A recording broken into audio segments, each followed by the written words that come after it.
Hi everyone, Peter here from Flow High Performance, and in this video we will cover how to maximize strength gains by organizing training principles into a hierarchy of importance.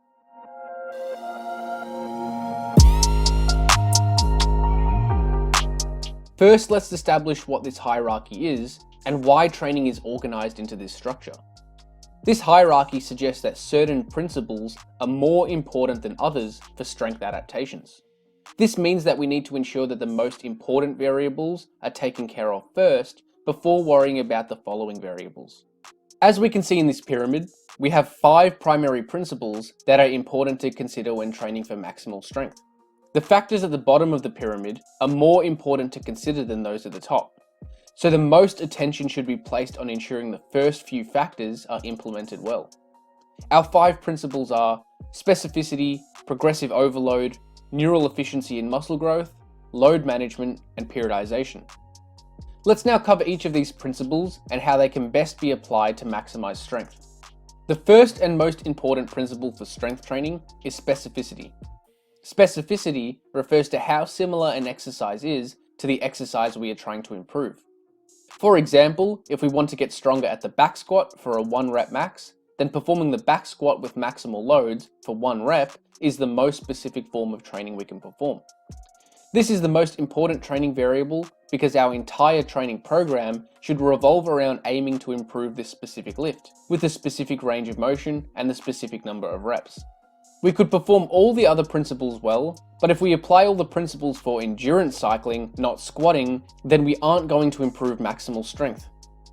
However, this doesn't mean that training should always use 1 rep max training. It simply means that the entire context of our training program should be aimed at improving a specific lift. To understand this principle, we need to explore the transfer of training phenomenon. Essentially, the more specific an exercise is to the competition lift, the more transfer it will have to that lift.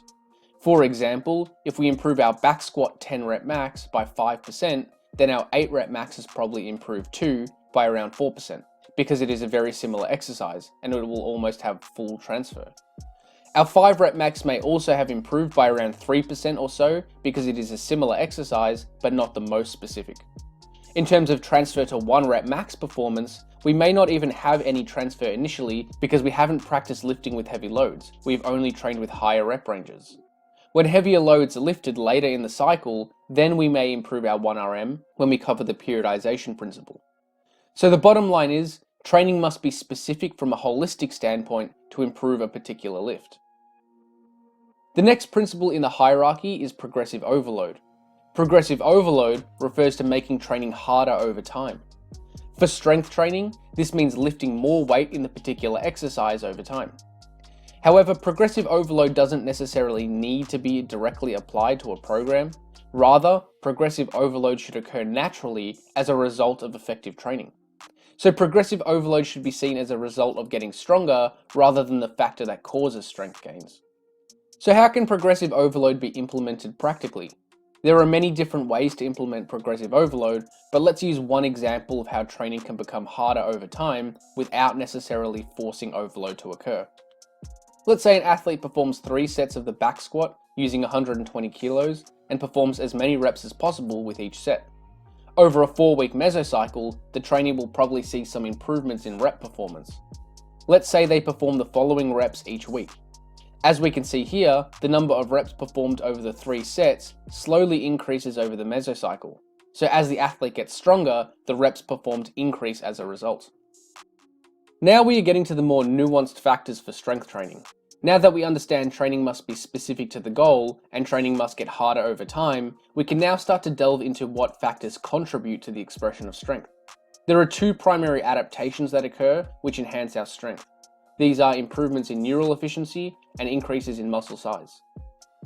Neural efficiency refers to how well an athlete can recruit the muscle fibers of the prime movers in a coordinated manner. Neural efficiency can be thought of as maximizing the amount of weight that can be lifted with a given amount of muscle. An athlete can only become so efficient, so there is ultimately a cap to how efficient an athlete can become at any given lift. Neural efficiency is specific to the exercise itself, so becoming efficient at one lift doesn't mean that you will be efficient at another lift. The athlete must practice the specific exercise with heavy loads to become good at that particular exercise. Neural adaptations occur quite quickly, which is why an athlete can improve their strength very quickly if they are new to an exercise.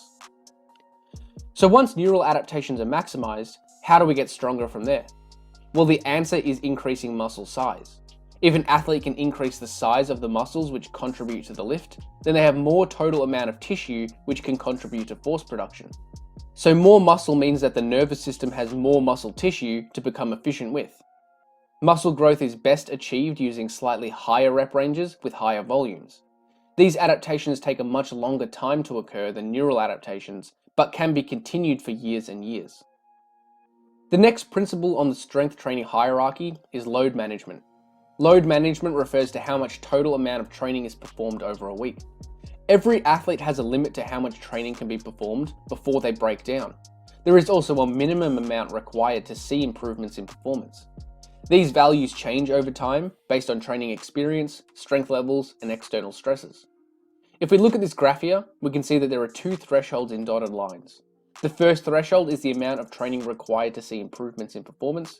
So if we don't train enough, we simply won't improve and we may even reduce performance. The second threshold is the maximum training load that we can handle before we see negative results. Training more than this threshold will result in injury, illness, or failure to improve performance. For example, this training load is not stimulative enough to elicit performance adaptations because it is below the minimum threshold. This training load is in the sweet spot where training will be effective, but it is not high enough to cause issues. And this third training load is too much for the athlete to handle at this given time and will cause some sort of negative issues. And the last principle of strength training is periodization. Without implementing this principle, we can still certainly make strength gains, but not be our strongest at a particular time. Periodizing strength training will maximize performance for a particular day. Periodization refers to sequencing training in a way that results in peak performance at a particular time of the year. Periodization has a slight benefit to enhancing strength training, as it allows athletes to emphasize either muscle growth or neural adaptations at a different time of the year. This allows more total workload to be dedicated to one individual quality at any given time. For strength training, we probably want to emphasize muscle growth further from our time to peak and emphasize neural adaptations closer to our peak. We can do this by performing higher volumes of training within the rep ranges of around 6 to 10 earlier in a training cycle, and using lower volumes within the 1 to 5 rep range later in the training cycle. This allows athletes to build a foundation of muscle mass, then teach this new muscle mass to produce high forces. Thanks for watching, and hopefully you got something out of this video. Remember to subscribe if you haven't already.